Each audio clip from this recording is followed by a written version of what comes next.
Bismillahirrahmanirrahim. Assalamualaikum warahmatullahi taala wabarakatuh. Baik, perkenalkan nama saya Ala Kurahma Hasanah dengan NIM 012001018 di kelas 4A Pendidikan Agama Islam. Baik, di sini langsung saja saya akan membawakan materi tentang hikmah yang dapat dipetik dari sejarah pertumbuhan ilmu pengetahuan pada masa Bani Umayyah. Langsung ke pembahasan.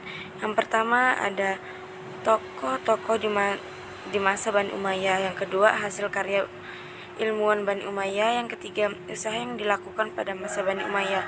Yang keempat, hikmah yang dapat diambil dari masa Bani Umayyah. Adapun yang pertama yaitu tokoh-tokoh pada masa Bani Umayyah. Yang pertama, Imam Hanafi disebut sebagai tokoh yang pertama kali menyusun kitab fikih berdasarkan kelompok-kelompok yang berawal dari kesucian atau taharah, salat dan seterusnya, dan kemudian diikuti oleh ulama-ulama sesudahnya seperti Malik bin Anas, Imam Syafi'i, Abu Dawud, Imam Bukhari. Yang kedua ada Hasan al-Basri, dilahirkan di Madinah pada tahun 21 Hijriah atau 640 Masehi. Dia pernah menyusu dengan Ummu Salamah, istri Rasulullah SAW. Hasan kemudian dikategorikan sebagai seorang tabi'in generasi setelah sahabat Hasan al-Basri yang pernah berguru kepada beberapa orang sahabat Rasulullah SAW, sehingga dia muncul sebagai ulama terkemukakan dalam peradaban Islam. Yang ketiga, Rabi'atul Adawiyah, juga dikenal dengan nama Rabi'ah Basri, yang seorang sufi wanita yang dikenal karena kesuciannya dan kecintaannya terhadap Allah.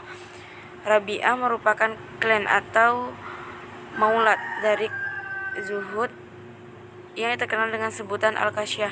Ia terkenal sebagai seorang sufi wanita yang zuhud, yaitu tidak tertarik pada kehidupan duniawi, sehingga dia mengabadikan hidupnya hanya untuk beribadah kepada Allah. Yang keempat ada Sa'id bin Jubair, adalah seorang tabi'in ahli fikih yang meriwayatkan hadis yang berkedudukan di Kufah. Ia juga merupakan ahli tafsir dan salah seorang murid dari Ibnu Abbas. Karena ketinggiannya ilmunya, sehingga ia digelari jabat al-ulama, pemuka ilmu ulama. Dia adalah seorang imam al-hafidh yang hafal banyak hadis dengan jumlah tertentu dan menghafal Al-Quran dan salah satunya adalah orang yang mati syahid. Yang kelima ada Abdullah bin Mas'ud, adalah seorang sahabat Nabi Muhammad dan keenam yang masuk Islam setelah Nabi Muhammad SAW berdakwah di Mekah. Abdullah adalah sahabat Nabi yang mempunyai ukuran badan paling kecil. Ia juga disebut sebagai sahabat Nabi yang bersahabat dengan sandal Nabi. Yang kedua ada hasil karya ilmuwan pada masa Bani Umayyah. Yang pertama, bidang ilmu fikih, yaitu Imam Hanafi. Kitab-kitab yang beliau diantaranya Al-Farid, membahas tentang waris dan segala ketentuan-ketentuan menurut hukum Islam. Asy-Syurut, tentang perjanjian dalam suatu akad atau transaksi. Al-Fiqhu Akbar, tentang teknologi dan ilmu tauhid.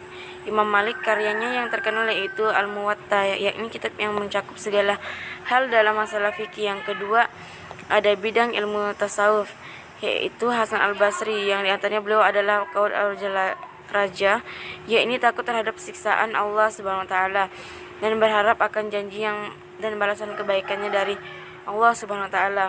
Rabi'ah Adawiyah, konsep sufi yang diterapkan adalah konsep mahabbah, yakni rasa cintanya kepada Allah Subhanahu wa taala. Yang ketiga ada bidang ilmu hadis. Hurairah, para tabi'in yang juga berperan dalam pengembangan ilmu hadis pada zaman. Menurut Imam Bukhari, tidak kurang dari 800 hadis yang dilafalkan oleh Abu Bani Umayyah. Umar bin Abdul Aziz, seorang khalifah yang ulama besar, mempraktikkan kodifikasi hadis ketika menjabat sebagai khalifah. Ikrimah, seorang ulama besar dari Mekah. Abu Qatadah dan Muhammad Sirin, ulama dari Basrah. Asy-Syabi dan Akiri dari Kufah. Abu Khair Masyad dan Yazid Habib, ulama dari Mesir. Tasawuf bin Qasain al-Yamani dan Ibnu Munab bin dari Yaman. Yang ketiga ada bidang tafsir, Di antara mereka yang berjasa dalam ilmunya tafsir adalah Abdullah bin Abbas dari mereka, Abdullah bin Mas'ud dari Mekah, Sa'ad bin Ja'bar al-Masari dari Mujahid, muridnya Ibnu Abbas. Al-Farabi, salah satu ilmuwan filsafat pada masa Daulah Umayyah yang terkenal adalah Al-Farabi dan berasal dari Farab, Katsatan. Sosok yang juga ahli dalam hukum Islam ini juga disebut orang barat sebagai Al-Farabius, Al-Farabi, Al-Farabi atau Al-Nasir. Al-Farabi adalah tokoh dalam bidang filsafat yang sering disebut sebagai guru kedua, mengikuti Aristoteles yang terkenal sebagai guru pertama. Yang keempat ada Al-Jawari. Al-Jawari adalah sosok seorang cendekiawan muslim di bidang kedokteran pada masa Daulah Bani Umayyah di Spanyol. Di barat, ini dia dikenal sebagai Abu Kalsik. Berkat karyanya yang terkenal adalah tafsir Imam Aziza An-Tafsiri dan menjadi guru rujukan universitas di Eropa. Ia terkenal sebagai pelopor bedah modern, dijuluki Bapak Ilmu Bedah Modern karena berbagai karyanya adalah temuannya di dunia bedah. Bahkan beberapa penemuannya itu masih diterapkan dalam dunia kedokteran saat ini. Yang terakhir ada Ibnu Bajjah. Ibnu Bajjah adalah fisikawan, astronom, filsuf kedokteran dan psikolog era Umayyah Spanyol yang memiliki pemikiran dalam bidang fisika. Bahkan setiap reaksi pasti akan menimbulkan aksi. Pemikiran itu memberikan pengaruh pada fisikawan setelahnya seperti Newton dan Galileo. Ketiga ada usaha yang dilakukan di masa Bani Umayyah. Pertama, kemajuan dalam sistem pemerintahan. Berdirinya Departemen Pencatatan. Yang kedua, pendirian pelayanan pos. Yang ketiga, pemisahan urusan keuangan dari urusan pemerintah dengan mengangkat penjabat gelar Sabihul Karaj. Yang keempat, ada menggunakan bahasa Arab sebagai alat komunikasi dan restu dalam pemerintahan. Yang kelima, ada pencetakan mata uang. Yang keenam, pembangunan fasilitas umum misal gedung, masjid, sumur, dan jalan raya. Yang terakhir ada pengurangan pajak dan penghentian pembayaran upet atau jizyah sebagai orang yang baru masuk Islam. Yang kedua ada kemajuan dalam keagamaan dan ilmu pengetahuan. Menyempurnakan tulisan mushaf Al-Quran dengan titik pada huruf-huruf tertentu. Bangun masjid diawali dengan peluasan Masjid Nabawi di Madinah, pembangunan rumah sakit dan penderita kusta, pengumpulan hadis, menyamakan kedudukan orang Arab dan non-Arab sehingga kembali bersatu. Bidang ilmu tafsir. Salah satu bukti dari perkembangan ilmu tafsir masa itu adalah dengan dibuktikannya ilmu tafsir oleh Mujahid. Bidang ilmu hadis.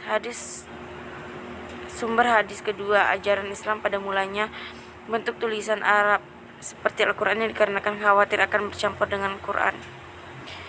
Bidang ilmu kalam yang membahas masalah-masalah keimanan dengan mempergurukan argumen-argumen akal atau filosof. Munculnya ilmu ini ada dalam Islam setelah Islam bersinar kepada bangsa-bangsa non-Arab yang telah lebih tinggi kebudayaannya.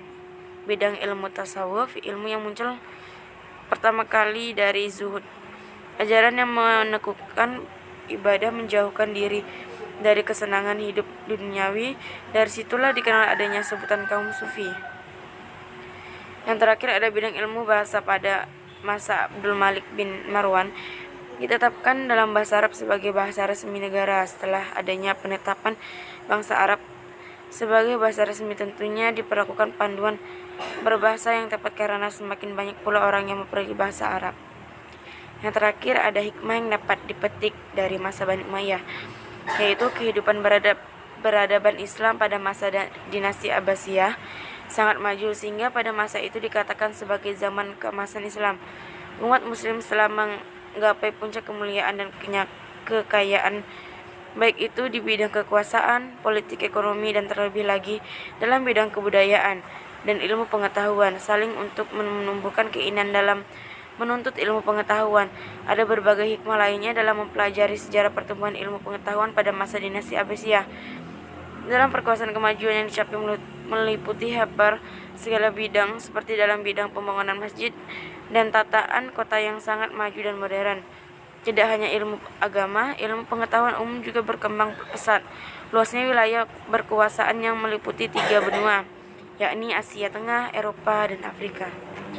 Baik, cukup sekian dari saya. Kurang dan lebihnya saya mohon maaf. Wassalamualaikum warahmatullahi wabarakatuh.